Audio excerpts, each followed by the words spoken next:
Bunker buster ने उड़ाए IRGC के गुप्त ठिकाने।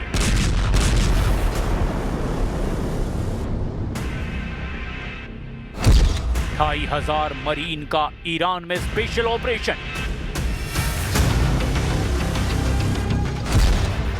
आधी रात में तांडव, तेहरान में तख्ता पलट मिशन।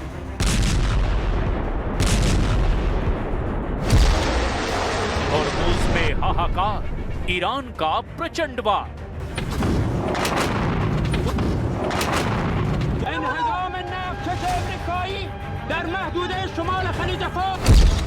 $100 करोड़ का इनाम, मुस्तफा को मार देंगे ट्रंप।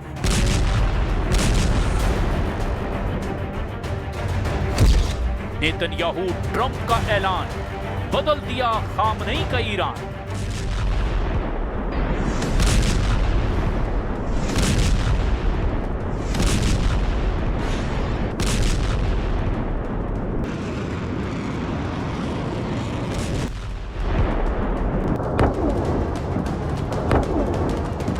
इस भयानक जंग के बीच खौफनाक साजिश का कच्चा चिट्ठा लेकर हाजिर हूं मैं, प्रशांत चुरहे। ईरान पर अगले कुछ घंटों में ऐसा हमला होने वाला है जैसा अभी तक नहीं हुआ। राष्ट्रपति ट्रंप ने ऐलान कर दिया है कि ईरान जंग हार चुका है, तेहरान हैज फॉलन। और अब हम ईरान में ऐसी सैन्य कार्रवाई करने जा रहे हैं जिसके बाद ईरान से हमेशा के लिए खामनेई शासन का खात्मा हो जाएगा।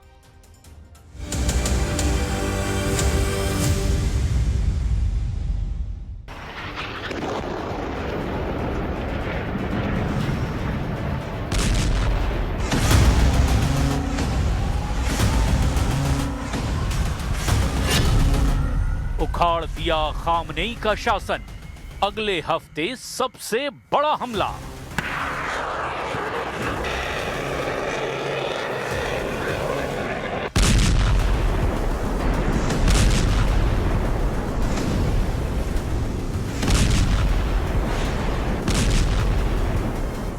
दो हफ्ते से ज्यादा की जंग में ईरान बुरी तरह से तबाह हो चुका है।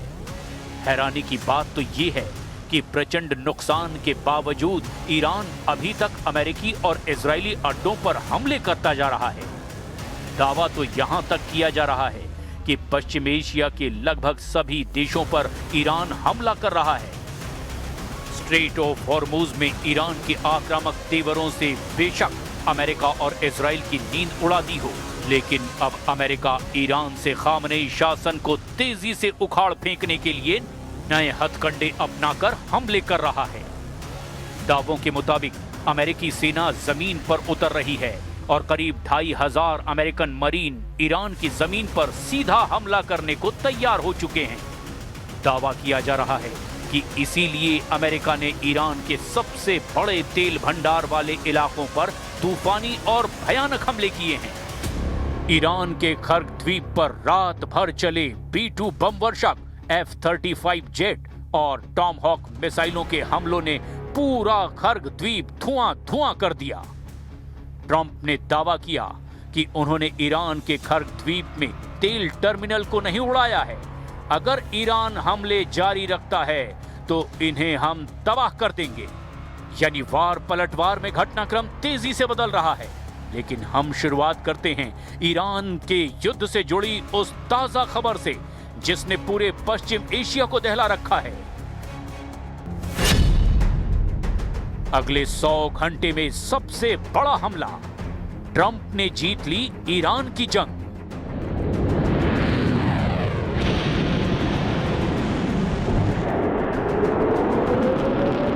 ईरान के प्रचंड पलटवार ने युद्ध को बेहद खूनी बना दिया है, इसमें कोई शक नहीं रह गया। अमेरिका ने अकेले दम पर ईरान पर 15,000 ठिकानों पर हवाई हमले किए हैं, जबकि इजराइल का दावा है कि उसने ईरान के 8,000 ठिकानों को पूरी तरह से तबाह कर दिया है। दावा तो यहां तक किया गया कि आने वाले दिनों में अमेरिका पूरी तरह से ईरान की IRGC पर हावी हो जाएगा। नेतन्याहू और ट्रंप दोनों ने ही दावा किया कि ईरान के नए सुप्रीम लीडर मुस्तफा खामनेई को हम मार देंगे। राष्ट्रपति डोनाल्ड ट्रंप ने घोषणा की कि अमेरिकी सेना ने ईरान के सबसे महत्वपूर्ण तेल हब कर्ग द्वीप के सभी सैन्य ठिकानों को अब पूरी तरह से तबाह कर दिया है।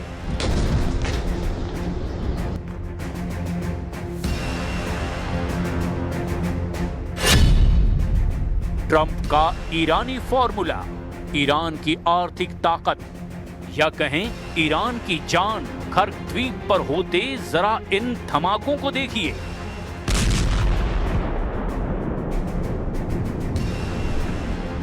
राष्ट्रपति ट्रंप ने इन वीडियो को सोशल मीडिया पर खुद शेयर किया है और दावा किया है कि हमने अपनी मर्जी से अपने वक्त पर अपने हिसाब से ईरान के कर्ग द्वीप पर भीषण हमले किए। ईरान के कर्ग द्वीप पर हमला होना इस युद्ध का सबसे बड़ा टर्निंग पॉइंट है। इसे समझने के लिए हमें इसके सामरिक और आर्थिक महत्व को देखना होगा। आसान शब्दों में कहें तो कर्ग द्वीप ईरान की अर्थव्यवस्था की शहरग या ईरान की धमनियां है। अमेरिकी सेना और ट्रंप के दावों के मुताबिक यह हमला जानबूझकर केवल सैन्य ठिकानों तक सीमित रखा गया था ताकि वैश्विक तेल बाजार में बड़ा संकट न आए।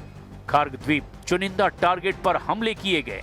कर्ग द्वीप पर अमेरिकी सेना ने B-2 बम वर्षक, F-35 और टॉमहॉक मिसाइलों से भीषण हमले किए। कर्ग द्वीप में मौजूद ईरान के एयर डिफेंस सिस्टम को तबाह कर दिया गया। द्वीप की सुरक्षा में लगे ईरानी मिसाइल डिफेंस और रडार यूनिट्स तबाह हो चुके हैं। इसके अलावा कर्ग द्वीप पर ईरानी नौसेना बेस को भी तबाह कर दिया गया। द्वीप पर IRGC का नेवल इंफ्रास्ट्रक्चर हमलों में खत्म हो चुका है। अमेरिका का मानना है कि इस द्वीप के सैन्य ठिकानों से ही उन ड्रोन और मिसाइलों को कंट्रोल किया जा रहा था जिन्होंने अमेरिकी युद्धपोत पर हमले किए। यहां रूस निर्मित S-300 और ईरान के अपने बावर 373 जैसे सिस्टम लगे थे जो अब तबाह हो चुके हैं। कर्ग द्वीप पर मौजूद एयरपोर्ट सुविधाएं जैसे सैन्य विमानों और ड्रोन्स के लिए इस्तेमाल होने वाले रनवे और हैंगर अब पूरी तरह से तबाह हो चुके हैं। इसके अलावा द्वीप पर ईरानी सेना का गोला बारूद, उसकी रसद के भंडारण केंद्र अमेरिकी हमलों में अब पूरी तरह से बर्बाद हो चुके हैं। ट्रंप ने दावा किया कि कर्ग द्वीप पर हमले के दौरान वहां मौजूद तेल टर्मिनल डिपो और पाइपलाइनों को तबाह नहीं किया गया, यानी अभी तेल के कुओं, पाइपलाइनों और स्टोरेज टैंकों को निशाना नहीं बनाया गया। लेकिन ट्रंप ने चेतावनी दी कि यदि हॉर्मुज़ जलडमरू मध्य में जहाजों का रास्ता रोका गया तो इन्हें भी तबाह कर दिया जाएगा।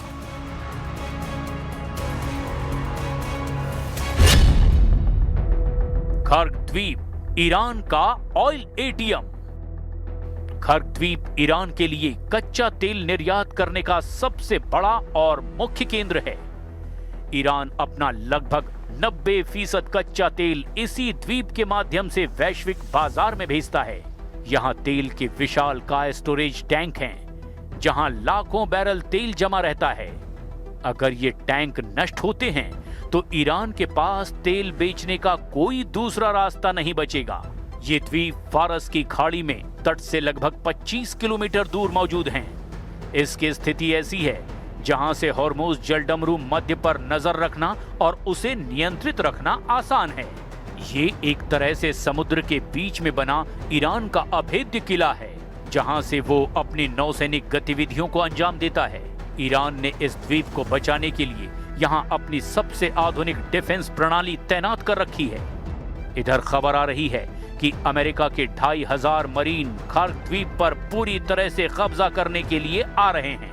हालांकि ईरान ने दो टूक कहा है कि अगर ऐसा अमेरिका करता है तो ईरान अमेरिका के मरीन को ताबूत में भरकर भेज देगा, जबकि दूसरी तरफ लगातार ईरान की टॉप लीडरशिप और IRGC के कमांडरों को मारने के लिए अमेरिका और इजराइल जुटे हुए हैं। अब आप जरा देखिए अमेरिका की मोस्ट वांटेड लिस्ट में किस किस को टारगेट पर रखा गया है।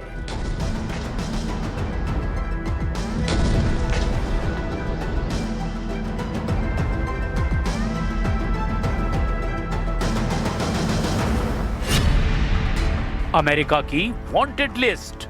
100 करोड़ रुपए का इनाम। अमेरिका के विदेश विभाग ने अपने रिवॉर्ड्स फॉर जस्टिस प्रोग्राम के तहत ईरान के नए सुप्रीम लीडर और कई शीर्ष कमांडरों पर 10 मिलियन यानी लगभग 92.6 करोड़ रुपए तक के इनाम रख दिए हैं। अमेरिकी सरकार का आरोप है कि ये नेता इस्लामिक रिवॉल्यूशनरी गार्ड कॉर्प्स यानी IRGC के कई अंगों का संचालन करते हैं जो वैश्विक स्तर पर आतंकवादी गतिविधियों और अमेरिकी हितों पर हमलों में शामिल रहते हैं। पहला टारगेट मुस्तफा खामनेई हैं, ईरान के नए सुप्रीम लीडर, पूर्व सुप्रीम लीडर अली खामनेई के बेटे। उन्हें हाल ही में ईरान का सुप्रीम लीडर बनाया गया है। दूसरा टारगेट अली असगर हिजाजी हैं, सुप्रीम लीडर कार्यालय के सुरक्षा प्रमुख, सुरक्षा और खुफिया मामलों में सुप्रीम लीडर के सबसे करीबी सहयोगियों में से एक हैं। तीसरा टारगेट याह्या रहीम सफवी हैं, ये वरिष्ठ सैन्य सलाहकार, IRGC के पूर्व कमांडर और वर्तमान में सैन्य रणनीतियों के प्रमुख सलाहकार हैं। चौथा target Ali Larijani, supreme national security council के सचिव हैं, ईरान की सुरक्षा नीतियों और कूटनीति में महत्वपूर्ण भूमिका निभाने वाले रणनीतिकार हैं। पांचवा टारगेट स्कंदर मोमिनी, ईरान के आंतरिक मंत्री, देश की आंतरिक सुरक्षा और पुलिस बल का नेतृत्व कर रहे हैं। छठा टारगेट इस्माइल खतीब, ये खुफिया मंत्री ईरान के खुफिया एजेंसी के प्रमुख हैं जो विदेशी और घरेलू ऑपरेशनों की निगरानी करते हैं। इन्हें मिलाकर 10 लोगों को ट्रंप ने मोस्ट वांटेड लिस्ट में डाला है और इनका पता बताने वालों को इनाम के साथ साथ सुरक्षा मुहैया भी कराने का ऐलान किया। अब देखना यह होगा कि आने वाले कुछ घंटों में ईरान खुद पर हुए हमलों पर किस तरह से पलटवार करता है।